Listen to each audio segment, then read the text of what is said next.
Portions of the following program may have been pre-recorded. The following program's views, claims, or ideas may not reflect those of WSRR Radio or StylesRebelRadio.com.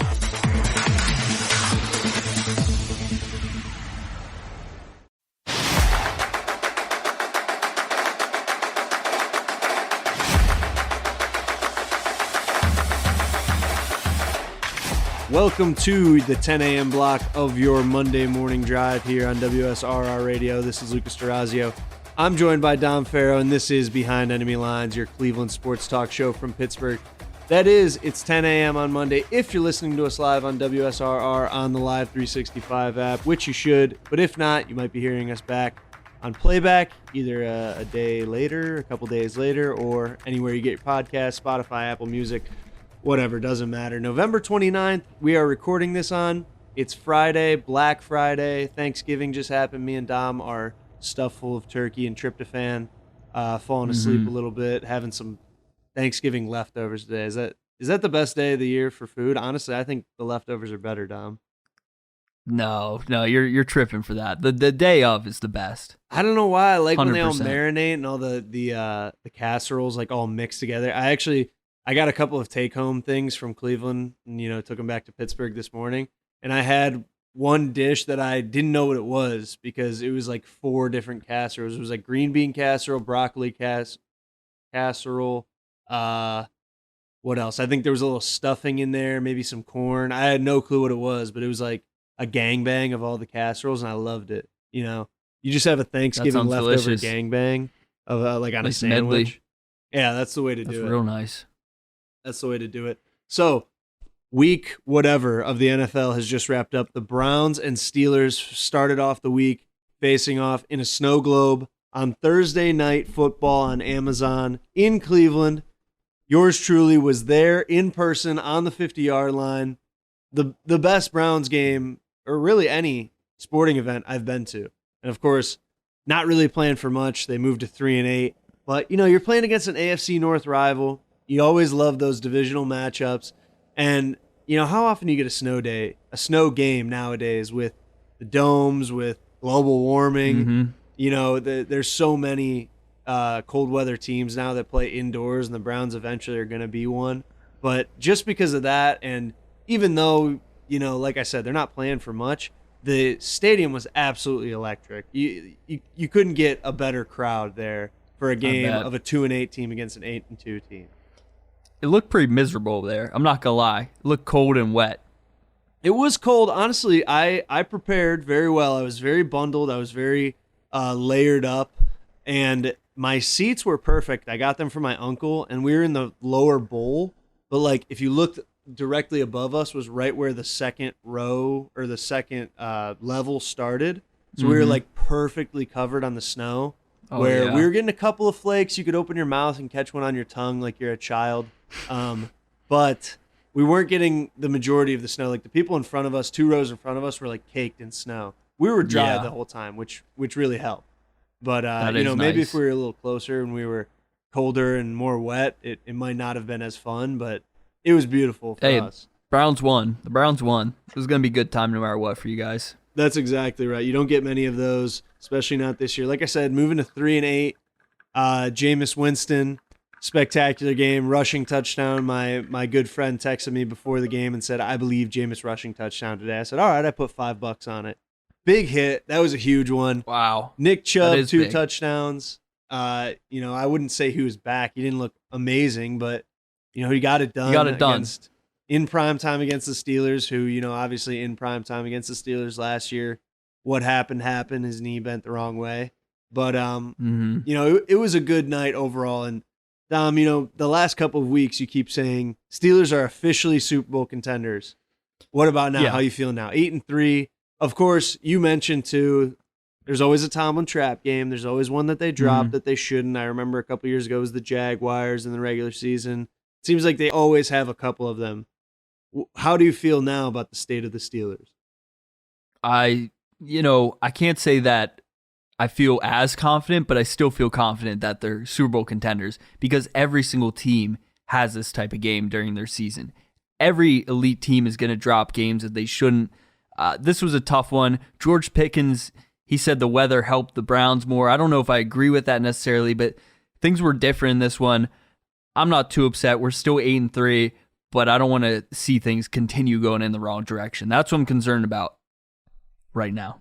Yeah, well, like you said, every team kind of has that where they drop a game they probably shouldn't. Really, like my dad always says, the big part of being a good team in the NFL is just beating the teams that you're supposed to beat, which always, the Browns can never do. It's like, oh man, this team is, a 2-win team, and they always end up somehow either making it close or not beating them.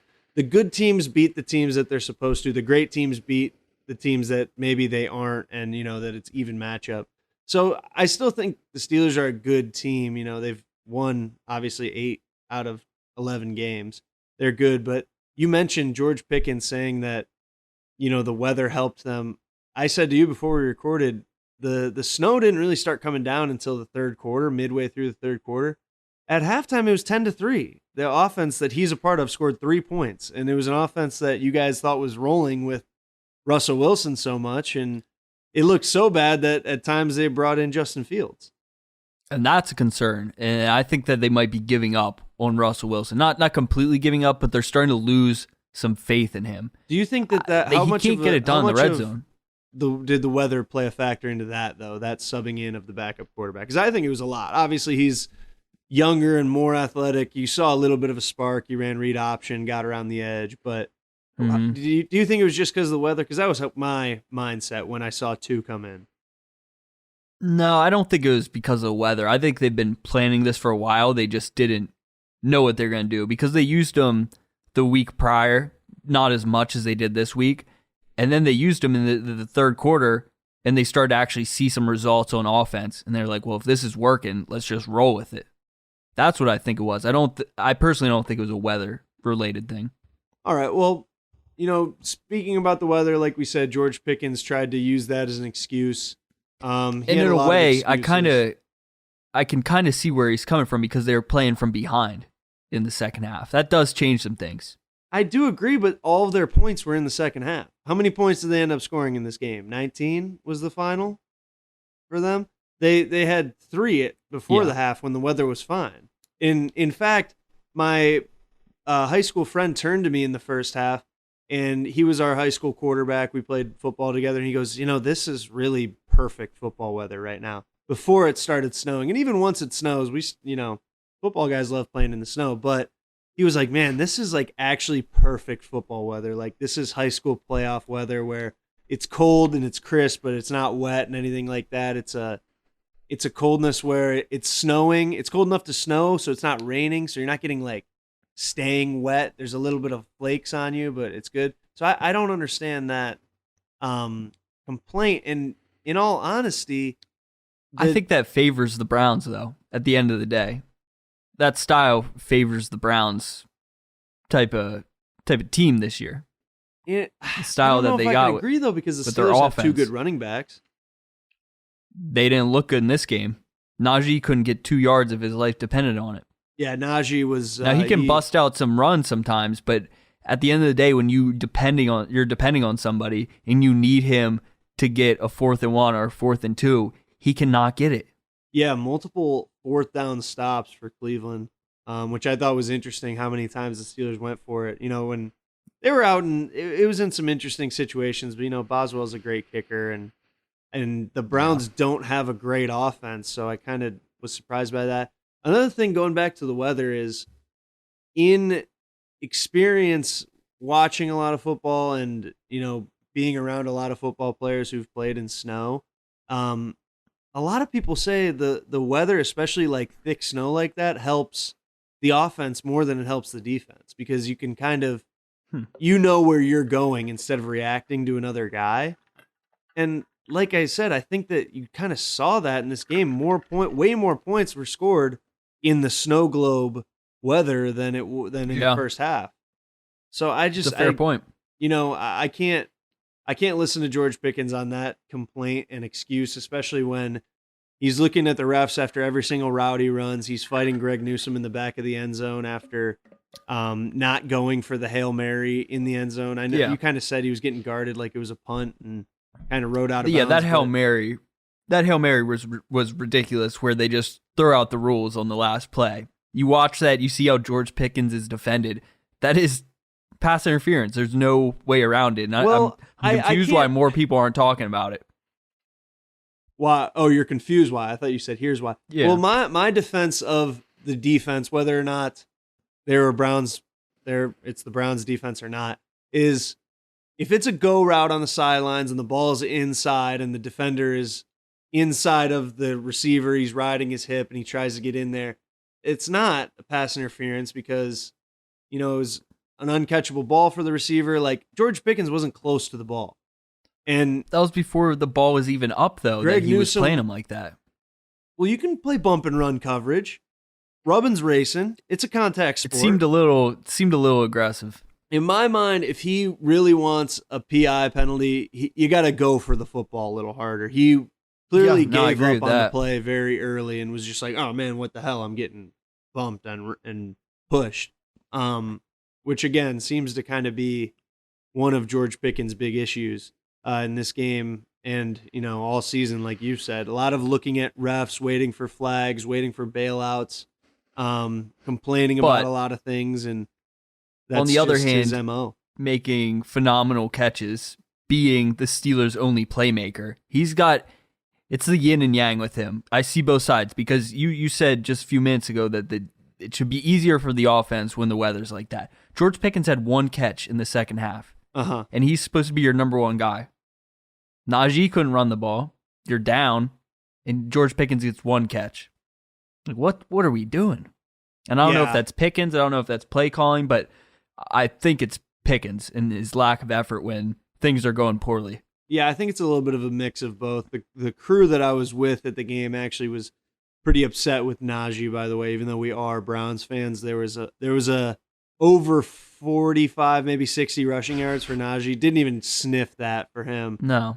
Blew a couple parlays in our row. But, yeah, I don't know. I think that not only the fact that they lost a game to a bad team, a close game in bad weather and divisional matchup, just the way that I've seen the Steelers react to it kind of is one of the biggest concerning things for me. And of course, it is the loud minority in George Pickens, that he's going to be the one who's loud and be complaining and say stuff and make excuses, whereas all the quiet guys are just, probably going to move on from it. But that's my big concern if I was a Steelers fan, seeing that personally. So I don't know how you feel about it. I mean, we have other receivers on the team who are super professional, I have no issue with their effort. Deontay Johnson, I had an issue with that. They got rid of him. I think Mike Williams has been a true professional. Van Jefferson has. Pat Freiermuth works hard. And Najee Harris, even though he didn't perform well, I still think he cares and he tries. But Pickens, every week there's something that I look at, I'm like, he's just not fully invested.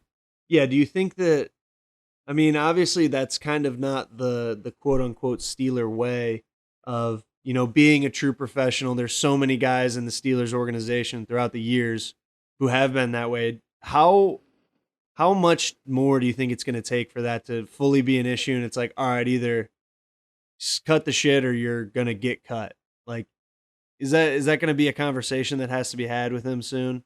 Because again, he does so much and he makes great plays, but the consistency isn't there. And for him to be talking as much as he is, and like you said, he's not fully backing it up.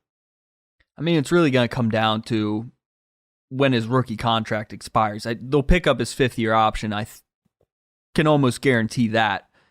But if they aren't winning playoff games, if he's not, giving it his all, then you got to look to trade him like you did with AB. You got to move on from these guys like they did with Le'Veon, like they did with Kenny Pickett. You can't wait around because the opportunities are short. Yeah, and he's probably going to be a guy that asks for, crazy money. And he's going to be asking for like $25 million probably. Yeah, he's going to be asking for Ayuk numbers. Yeah, exactly. Steelers this week go to Cincinnati or Cincinnati at home?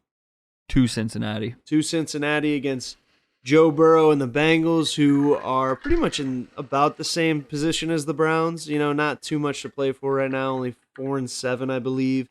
While Cleveland travels to Denver, Monday Night Football against the Broncos. A lot of history there in that game. Cleveland versus Denver. You got the fumble. You got the drive. Of course, most of the time the Browns have been on the losing end of it. So should be a good one. Denver's kind of rolling right now. Bo Nix is looking very good. That looks to have been one of the better picks of the first round. We'll see if they can push it to 4-8. 216-859-8699. Give us your predictions for the Browns this week. Hi, this is Melissa. And hey, it's Matt. Coming at you from Synergy Music Studio. We are a recording and production studio located on the south side near Chicago. Check us out online at synergymusicstudio.com. We offer recording, mixing, and mastering. And follow us on Instagram at Synergy Music Studio. Rock hard.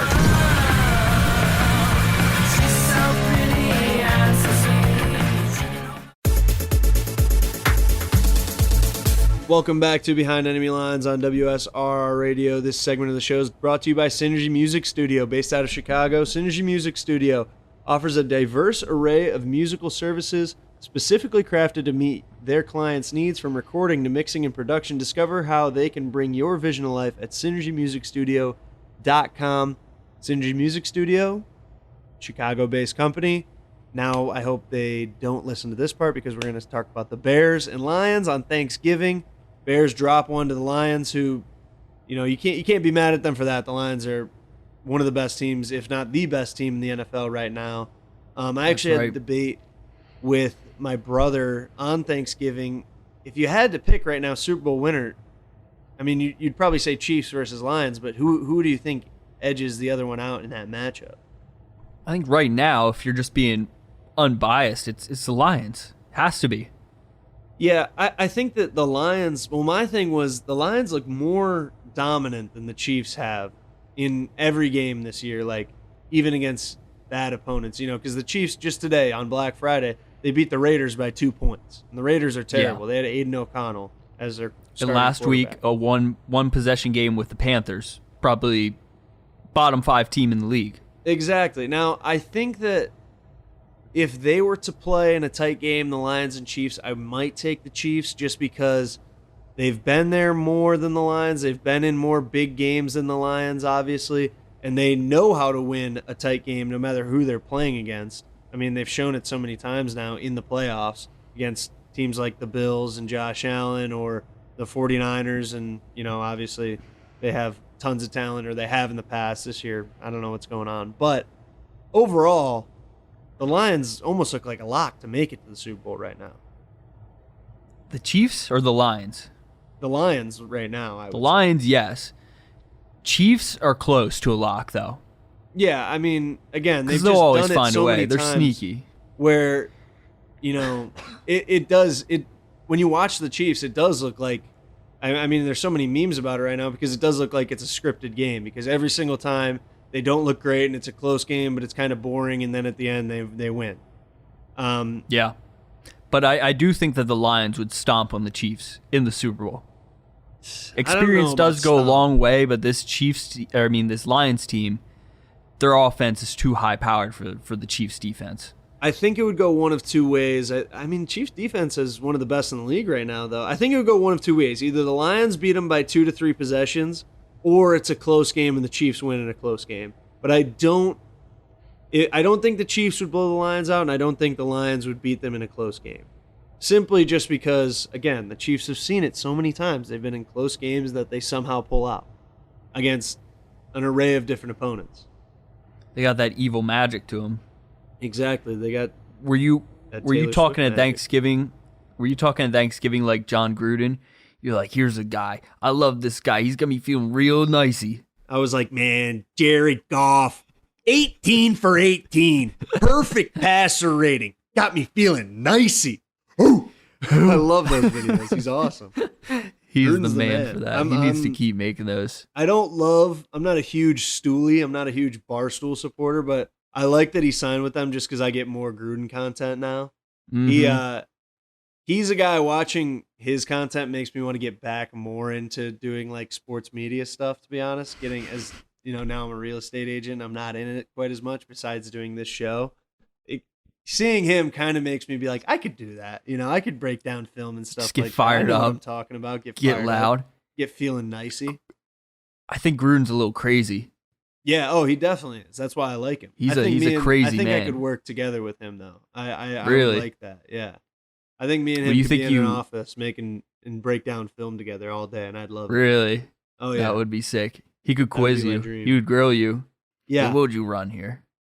Yeah. You see, Exactly. he was doing that. He was at Barstool. He's like, now Yeah. what would you do? Well, that What was would the, you that do with was the thing that quarterback? made me be like, I should be in there. He was in Barstool, Chicago, and he was like, "Tell me if you were a defensive end and you were rushing on Joe Alt, what would you do to get by him?" And I'm like, well, I can tell him something or whatever, and that's what got me fired up and thinking about it. But again, Barstool, Chicago. Back to Chicago. Chicago stayed in this game on Thanksgiving. I don't know how, because we all thought, at least in the Durazio household, that the Lions were just going to run away with it. And they should have, to be honest. Bears stayed in the game, somehow had an opportunity at the end to win the game, and they absolutely blew it with time. They get sacked on second down. It's 3rd and 32. There's 32 seconds left when the play ends. They have a timeout. They're just a little bit outside of field goal range. And they don't call a timeout. They let the clock run down to about 4 seconds. They throw up a Hail Mary. Like, zero planning from Eberflus. Absolutely shit his pants. Had no clue how to do clock management in that moment. And they lost it, and he Now- lost his job because of it. I've heard people argue that was Caleb Williams' fault there, because I don't think that was a designed Hail Mary. I think part of it, so the story that I've heard, I don't even remember where, maybe my brother read it and I heard him say it, but I heard that he came to the line and they finally got a play, and by the time he got a play, he looked and he needed to change it, and I think part of it was that he was like, oh shit, there's 10 seconds left, or there's 5 seconds left, whatever there was, and then he kind of changed it to a Hail Mary. But either way, like, the time between the sack and the next play being ran, once 10 seconds runs off the clock and you're clearly in no position to run a play, you call timeout as the head coach. At least that's my opinion. Now, do you think Caleb Williams should have called a timeout?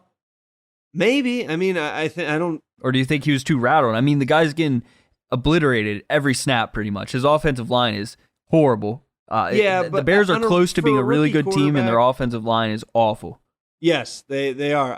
For a rookie quarterback, I can't put that on him. In that point, knowing that you Yeah. have a rookie quarterback out there, it's like, all right, let's call timeout. There's 30 seconds left. We can run a quick slant, get 10 yards, get in field goal range, then rush the field goal unit out in a storm or tornado, whatever they call it, different things for different teams, where it's a rushed field goal. They have practiced that. They practice that every single week. And for an NFL team, you should be able to do that in 10 seconds, 11 seconds at, whatever. College teams can do it that way.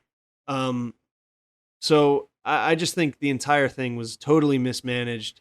And because of it, they fire their head coach. And I think that now it's, again, like a cycle with the Bears that I kind of talked about last week, where they hire a new coach and the coach has a quarterback that he didn't pick, and then they get a new quarterback, and then the coach gets fired, and whatever. I went over that. If you want to listen to that, listen to it from last week. I don't remember everything about it, but it had to do with the GM, the head coach, the quarterback. It never all meshes and matches up. It hasn't for 10 plus years in Chicago. And now, again, we're going to see it that way. So they kind of have to bring in a coach that Caleb Williams likes, or that likes Caleb Williams a lot. And I just think that it's showing that the Bears are very dysfunctional as an organization. Now, who do you think the Bears' next head coach should be? They've promoted an interim Probably head Gruden. coach. Yeah, probably should get Gruden back in there. I think Probably. he's banished from the NFL. Yeah, that is true. He's blacklisted. Yeah, he did For good reason, I think but- yeah. I'm not saying he shouldn't be, but But anyways, the Bears they promoted their they promoted their offensive coordinator to head coach. Well, that was their interim offensive coordinator, because they fired their offensive coordinator mid-season. yeah, So- this guy's he's gotten an insane promotion over the last couple months. He might be in for a world of hurt. Now, if he pulls this off, I'll be super impressed. He's got to keep his job. I hope it's not an Antonio Pierce situation where he wins, half the games, and they're like, oh, he's good enough, he can be head coach. because that's been awful for the Raiders this Yeah. year. But I would Bill no, I don't think Belichick. it's Bill all on Belichick. him, though. They don't have much for him to work with. I think Bill that Belichick, though. Bill What about Belichick him? could be the answer for them. In Chicago, they've had great coaches like in the past, Hall of Fame coaches like Mike Ditka, and that's what they've needed to win a championship. But I don't know if they haven't won a championship since the '85 Bears, right? So what you're saying is they need a former player to be coaching. Maybe I wouldn't hate that. Brian Urlacher. Wow. Okay. That would be interesting. Is he coaching anywhere right now? Does he have any coaching experience? I feel like he is a coach. What about Lovie Smith? What about bringing him back? I would almost guarantee Urlacher's coaching a high school team right now. I don't know where. Oh, it has to be. But I could Looking it almost up. guarantee it. I'm curious. You mentioned interim head coach. I'm curious how many interim head coaches get brought back the next year to be a head coach. It can't be many. It is shock. Oh, I thought it's more than You you'd think expect. it's a lot? I would doubt it's very many. The Browns, the only one that I can really think of was Hugh Jackson got fired in the middle of the year. Baker's rookie year. Then Freddie Kitchens was the head coach. Or no, excuse me. Greg Williams was the interim head coach. Freddie Kitchens was the offensive coordinator.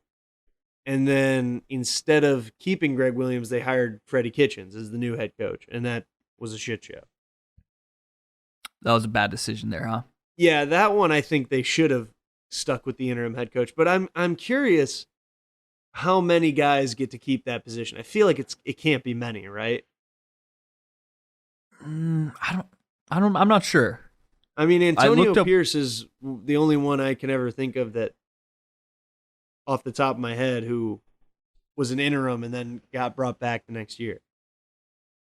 I feel like it happens more in college.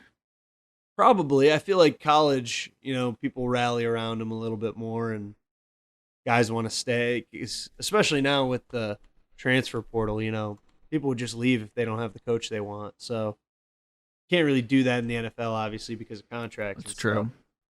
But, I mean, there Going are a back lot to of guys Urlacher, I looked up what he's doing now. It says he's a spokesperson for restorehair.com. So Oh, okay. maybe he's So you don't maybe think he's his not the offensive guy. scheme would be very good for the Chicago maybe Bears? he's not the guy for Caleb Williams. Most recent picture, he posted a picture of on Instagram. He posted a picture of Donald Trump just shredded, an AI picture. Oh my So that's God, kind of what that's he's up to hilarious. nowadays. That is hilarious. Oh my God. I remember seeing a picture of him with hair, and I was like, "What the hell is that? Just stay bald. Yeah, You're a that's not bald right. guy. Yeah, Just be you're bald. you- You're like some the people- bald guy, Brian Urlacher." Some people cannot become bald. Like I cannot become bald. My head would look Yeah. too weird. Brian Urlacher, he's a bald man. He needs Yeah. to be a bald man. If you play middle You won't- linebacker in the NFL and you're bald, like just stay bald. Like you were an NFL middle linebacker. No one's gonna be like, "Huh, baldy." Like what? Just stay bald. Just rock it. Man, I think it's almost a requirement to be bald. There's a lot of bald middle linebackers. Yeah, I'd like to see the percentage on that as well. But anyway, the the Bears now, they started what, 4-2? They're now 4-7. They've Mhm. lost 5 Yeah. games in a row. 3 or 4 of them have been heartbreaking fashion. I mean, they lost to the Commanders on the Hail Mary, the Jaden Daniels Hail Mary. They lost to the Packers, divisional rival, on a blocked field goal. They lost to divisional rival Vikings in OT.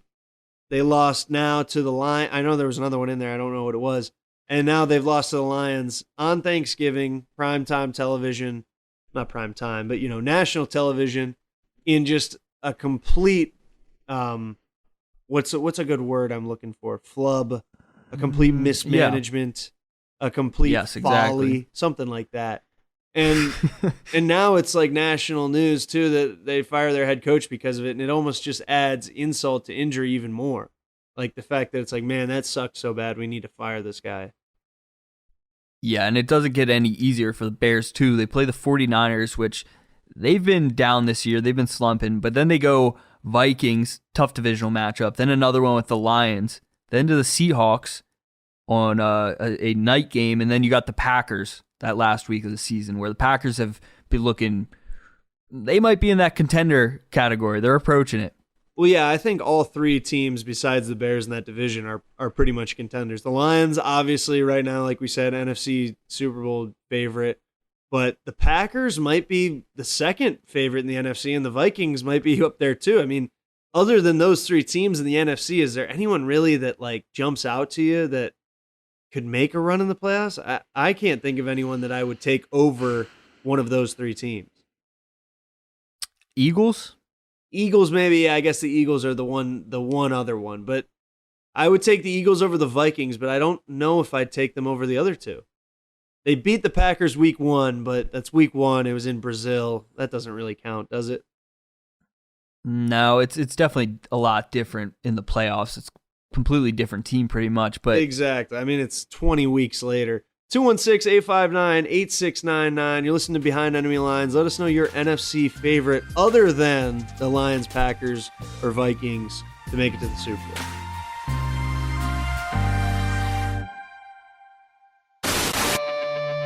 Welcome back to the Rebel Radio Show. I'm Radio's Rebel DJ Style. To my right is Shani. Hey, everyone. On the board is Jules. Hello. And if you thought this was the Rebel Radio Show, you'd be sorely mistaken. Fucking loser! It is an ad for the Rebel Replay Tuesdays through Fridays at 5 p.m. right here on WSRR Radio. Make the switch.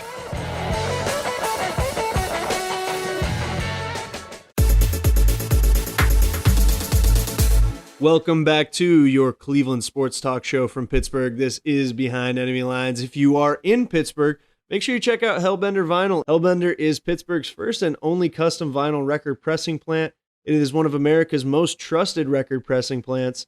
It is perfect for local and independent artists. Independent artists just like the ones that we play here at WSRR. And if you want to take your album release to the next level, holy shit, I am really stumbling over my words here. You got it. Don't settle for a bunch of ones and zeros floating around the internet. Have a physical album release with Hellbender Vinyl. Check them out at hellbendervinyl.com. Dom, I'm sitting here on November 29th, Friday night, and watching Georgia, number 7 in the nation, right now down 2 touchdowns with 5.5 minutes left to unranked Georgia Tech. It looks like Georgia's going to drop to 9-3 and likely be out of the college football playoff, which it's the last sad. game of the season, right? It's the last week of the season right now on Black Friday. So I don't know when the official playoff comes out, but the race is really heating up. Today, It's going to be very interesting. 2 different Heisman candidates, 2 of the probably top 2 Heisman favorites played today on Black Friday. Ashton Jeanty, I don't know. Genty. And Boise State beat someone, I forget who. Oh, Oregon State. And Colorado State and Travis Hunter beat Oklahoma State. Both orange and black teams, both O states. But I remembered them. I knew what I was doing there. Travis Hunter, 1 pick, 3 touchdowns today. Probably, yeah, I mean, no one's played Has to 2 be the ways number like one this overall in however pick. many years. Has to be the number 1 overall pick in the draft, right? Very likely, but who's slated for number 1 right now? Jacksonville? Yes.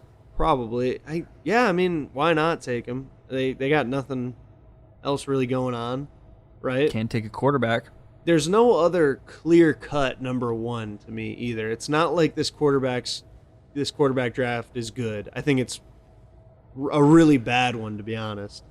Well, none of the quarterbacks are top 10 prospects, but they'll go in the top 10. They'll go in the top 5. Yeah, of Shador's course. going to be I mean, number it 2. happens. Cam Ward's going to be number 3. It happens every single year. Terrible quarterbacks get drafted top 10 because everyone needs a quarterback. You can't win It's a without a very quarterback. valuable position. Yep. Exactly. Which actually, I wasn't planning on talking about this, but I saw a mock draft made by a Cleveland fan this week that was just, I think, all like 9 or however many picks of them that they have this year. Just all of them were quarterbacks.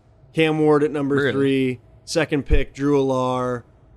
Third round was like Will Howard or something like that. Curtis Rourke from Indiana right now. It was pretty much every college quarterback was taken by the Browns. It was like, you know what? Let's just get it right one year. One of them's got to be good. Let's play the numbers game. And honestly, it's not that bad of an idea. It's not the worst idea I've ever heard. I mean, you got to find your guy. That's all it is. Exactly. I mean, and it's not like the Browns are a team that absolutely is decimated in every position. Like if it was the Jaguars, it would be like, well, I mean, obviously it's different for them too because they have Trevor Lawrence, who I know Dom is a huge Trevor Lawrence fan on this show. But yeah, the biggest. Like they need a lot of different positions. Whereas the Browns, it's kind of like, all right, if we really had an elite quarterback, like we might be able to compete. But I mean, there's a lot of other stuff that you need to do, but they're not really ready to compete right now anyways. It would be an interesting thing to see. I don't think it'll ever happen. But anyways, back to Heisman talk. Genty, I've said it different every single time now. And Travis Hunter. Both played today, both put up Heisman numbers. Hunter is the runaway favorite. Like, there's no chance that Jenny wins. It's a shame because what he's doing is remarkable. But yeah, Hunter's 100% going to win. The thing is that Hunter is doing something that we haven't seen in however many years, playing both ways, starting both ways, playing pretty much every play both ways. At a top performing team who's probably going to make the college football playoff as long as they win their conference championship. In the Big 12. That's right. They're in the Big 12 now. But Ashton Jeanty's putting up record numbers rushing as well. So it is tough, but it's probably going to go to Travis Hunter, correct? Yes, definitely. But both great players, and I was talking to you about this before we recorded. I think Genty is going to be a Cleveland Brown. I think it just makes too much sense. They're going to have a nice pick early, and he's a type of guy, I think he's a prospect that you just cannot turn down. And if you do turn down, I think you're going to regret it. I hope it's not a Lamar Jackson situation because I think this is the most electric prospect since Lamar, in my opinion. But I think it just makes sense for the Browns. More electric than Travis Hunter? In my opinion, yeah. That's just how I feel. I think he adds more value. That's that's the type of playmaker I think he's going to be. I think he might be more pro-ready right now. Even though Travis Hunter is pretty damn good, but I feel like Travis Hunter is going to be great, but what's like his peak? His peak is like a Jalen Ramsey type of guy, and maybe getting a few catches on the offensive side. And if he goes on the offensive route, then maybe he could be really special. I don't know, but I just think Genty, he's a generational running back. They said about Bijan Robinson, I never saw it. I didn't agree with it. This guy is the truth, but I think it makes sense for the Browns because Nick Chubb, it's his final year. Possibly his final year. He's averaging lowest yards per carry in his career. And this was when the Browns offense was their best, was when they had a strong run game. And this is the type of guy that they need. I think they have to take Genty. I think it makes sense where their pick is. How would you feel about that as a Browns fan?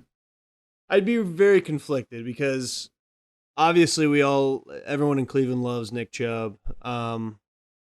It would be a kind of ceremonial passing of the torch to say that, and kind of be like, all right, well, now Nick Chubb's probably done. Which I think everyone in Cleveland is holding out hope that he can come back. This year he hasn't looked great, but he's still been a productive back.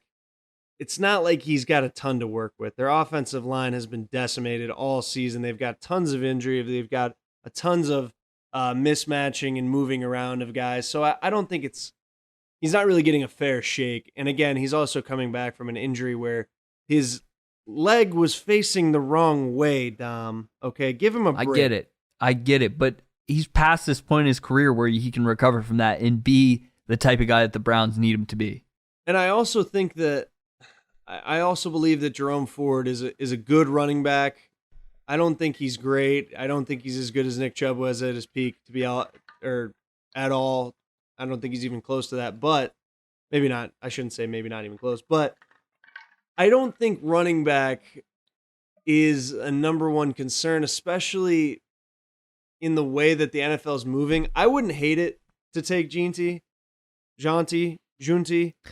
but I don't think they'll do it just because of the way that running backs are right now in the NFL and the way that they're looked at. they're That's a fair. dime a dozen. They're plug and play. If the guy, there's tons of guys who can make a guy miss in the NFL. Yeah, no doubt. I think it's very possible though. I think they're gonna like him a lot because what position do you take? You can't take quarterback. That one's eliminated. A lot could. of mock drafts have them taking quarterback. A lot of them have Cam Ward or Shador Sanders. I just think they're too proud I don't to know. draft a quarterback that early. They're just in such a terrible position where, I've talked about it so many times on here already. Like they screwed themselves. They gave him too much money for too long, and now they're trapped for at least another 2 or 3 years, however many it is. But I think they could take a quarterback. I don't think it's out of the realm of possibility, is what I would say. But I don't know. I don't really know another position to take. Again, I'm not super familiar with this draft class, so it's not like there's any one guy where I'm like, besides Travis Hunter, where I'm like he would add value to our team immediately. So I can't pick another guy. It's still so early. We're gonna find out more guys to get excited about. I love the draft. It's one of my favorite days of the year. Yeah, I'm sure there's going to be a guy that we hear is a sure, clear-cut top 5 pick that I haven't heard about all season. And this season, I'm even trying to watch college football more because I'm not playing anymore. And I'm sure that by the time April comes around, it's like this guy's going in the top 5, clear-cut. It's not even a question. Yeah. If you don't take him in the top 5, you're an idiot of a GM. And I'm going to be like, who the hell is this guy? I really don't know how scouts do it. And even like these people who make these mock drafts, whoever comes up with the big board ranking, and they're usually they're not spot on, but they're really close to how NFL teams are viewing it. Like how do they know? I have no clue. I guess they dedicate their lives to it, but really it's a crapshoot. Especially when you're in the end, you're just watching guys run 40 times and do 3 cone drills, and you're just watching film on them. I think that's obviously what helps the most is watching film on them rather than watching combine stuff. But and if you have the time, But how to does do it, like you one can guy do it, stand but out? Does it start with stats? And then they're like, all right, let's watch the I film don't on think this one. stats tell the whole story. Hardly ever. But how do they know how to watch film on a specific guy? That's the thing. That's what's hard about it too, because then you got to waste. Yeah. Time is money. You waste 10 hours watching film on one guy, and by the end of it, you're like, I don't think he's very good. And, that's what's really tough about being an NFL scout is like, who do I want to spend time on? I don't know. I guess you just hear rumblings. Maybe someone does catch your eye from a 40 time or from a 3 cone drill, and then you're like, all right, well, let me go watch his film, and then you watch stuff, and he's at a position like corner, or pretty much any defensive position where it's like he doesn't have a lot of stats. It's tough to look at stats on those. The Browns, it seemed like always had a corner that led the league in tackling. That doesn't mean it's good. That means that they were throwing slant routes in front of his face, and then he was tackling them after giving up 15 yards. I remember Buster Screen from Cleveland one year led the league in tackling. It was like, man, what a stud, right? No, he's giving up hundreds of yards every single game. He sucks. Nice, Buster. Yeah, and then he played for like 3 other teams, and I had no clue how he was still in the NFL. But I don't know. It's a really tough job as an NFL scout. Yeah, I don't know how it's done. It still baffles me. So you played football. Did you have like a 40 time, like on? Yeah, record? I had a 40 time. I don't want to say what it was. Too slow. No, I'm just kidding. It was like I ran a 4.6 at one point. It's not terrible for a defensive yeah, it's real end. good. I probably shouldn't have been playing defensive end, but whatever. I ran a 4.6. It was a 4.69. It was the top end of the 4.6, but it was a 4.6. It's still there, That's round that's all you down. need. Yeah. I think that qualifies. And it was a hand timer. It wasn't a laser time, and it was my brother doing it. But at the end of the day, it's a 4.6, and that's what I'm going to put on. That's what I always put on my stuff. So you think scouts are like contacting colleges and being like, "Let me see these 40 times." Well, they don't need to contact. They get them at pro days and combines, but they do contact colleges and ask about, people's character and Who's stuff good. like that. Does he take care of himself in the classroom? Does he, does the team like him? How is he perceived by everyone? And all that type of stuff, which is also just as important. Are you going to be a good professional? And it starts. Do you in think they do college. that with transfers? You think, yeah, is he gonna be all right? Or do you think that's kind of too late at that point? It depends where they're coming from. It depends what level too, because I think like FCS lower level guys, it's kind of like MAC or group of 5, group of 6 schools. I think that does matter a lot, but at the end of the day, if a guy can play, they don't really give a shit if he's got a 2.0. You know what I mean? It's like it's as long as he's going to stay eligible, that's all that matters, right? That's all they really care about at the end of the day. And there's some guys who end up not staying eligible, and that's what hurts them, but what hurts the school. But yeah, I don't think they do that all that much. There's a lot of college coaches that could care less whether or not a guy graduates, but if they help him win games. Now let me ask you another question here. If you were a scout, would you have if you were a scout at Notre Dame, would you have taken Rudy Rudiger, 5'6", 165 pounds? Not a shot. Not a shot in hell. He's a douchebag. Everyone hated him. That's another part that they would have called everyone else on that team, and they'd have been like, "Do you love Rudy because he works hard?" And they would all have said, "No, he's a douche. I hate that guy." Everyone? Yes. I don't know. So Go ahead. He just made a book or a movie? I don't know. Both. Did you make a book? Both of them? I don't know. I'm trying to find out more about this guy. I remember watching the movie as a kid and be like, "This guy's awesome." So yeah, the story that everyone hears is that he was such a hard worker and he was a blue collar guy, and everyone loved him because he had so much heart. And he was undersized, but he worked his ass off, and everyone loved him because he was given a great look. The real story, which there's interviews of Joe Montana, who was on that Notre Dame team, will say, is that everyone hated him. He was a prick. If you ever have played football and you do practice against the scout team, and there's that one guy who, like, it's late in the season and it's cold out and you're kind of just trying to get a look, like whatever. You're not going 100% because you're trying to save your body. There's one guy who's always going way too hard because he's trying to get noticed by the coaches. And I think part of it is because of Rudy. It's like, man, come on, it's a walkthrough. Chill the fuck out. But that is because of Rudy, and he's the guy who would do that. And they were all like, no, oh my God, he's an asshole. He's hitting our starting quarterback, and he's a scout team kid who's a walk-on who shouldn't be here. But he's a warm body, pretty much. Wow. This guy, he faked it all. How do you get this movie made? And then Joe Montana even said, he was like, we never took our jerseys. No one ever took their jerseys in and turned it in to the coach so that Rudy could dress. That never happened. He goes, there was chanting on the sidelines for Rudy. It didn't go up to the crowd, but the people chanting on the sidelines were the biggest jokesters and the biggest a-holes pretty much on the team, who were making fun of him by doing that. And then he did get a sack. He goes, I'll give him credit. He got a sack. He might have been offsides, but he did get a sack. And then he did get carried off after the game. But again, it was by the biggest a-holes on the team who were making fun of him by doing it. They weren't laughing with him and cheering with him. They were laughing at him and playing a prank on him pretty much. He took that and was like, man, I'm awesome. I worked so hard. He wrote this book, took it to a Hollywood producer. If you watch any sports movie, it's so clear which ones are produced and directed and made by people who actually watch and know football and which ones don't. Because the action in it looks really bad. A Hollywood scriptwriter would see that and be like, oh my God, this is awesome. Underdog story. He's like Rocky pretty much. There's zero football played in Rudy until the last scene, I feel like. Yeah, there's some practice scenes of him just getting his ass kicked and then again hitting guys that shouldn't be hit. And then the other thing too is, if that happened, if you were a starting running back, how do you know those guys shouldn't have been hit?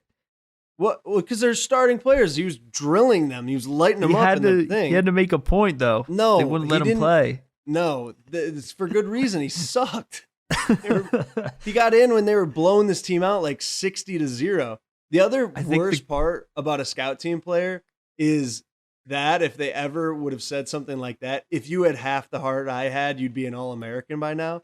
Everyone on the team would be like, this guy is a huge bitch. And everyone Shut would have up. hated him.